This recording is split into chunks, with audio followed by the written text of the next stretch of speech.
কেন্দ্রীয় ব্যাংকের website hack, পুলিশের ওয়েবসাইট হ্যাক, র্যাবের ওয়েবসাইট হ্যাক, বাংলাদেশ ব্যাংকের ওয়েবসাইট হ্যাক, এই মুহূর্তে ফাইনালি প্রধানমন্ত্রীর কার্যালয়ের যে অফিসিয়াল ওয়েবসাইট আছে সেইটাও হ্যাক হয়ে গেছে। প্রধানমন্ত্রীর অফিসিয়াল ওয়েবসাইটে ঢোকার চেষ্টা করা হলে আগেরগুলোর মতোই দ্য রেজিস্ট্যান্স নামের একটি হ্যাকার গ্রুপের বার্তা ভেসে উঠছে। ইভেন বাংলাদেশ ছাত্রলীগেরও ওয়েবসাইট দুটি হ্যাক করেছে এই গ্রুপটি।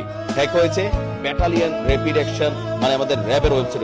ওয়েবসাইটের হোম পেজে ঢুকতে গেলে লেখা আসছে অপারেশন হান্ট ডাউন।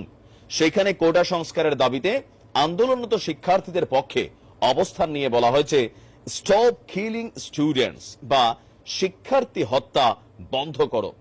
কোটা সংস্কার আন্দোলনে সম্পৃক্ত হতে সাংবাদিক, হেকার, সাধারণ মানুষদের প্রতি আহ্বান জানানো হয়েছে।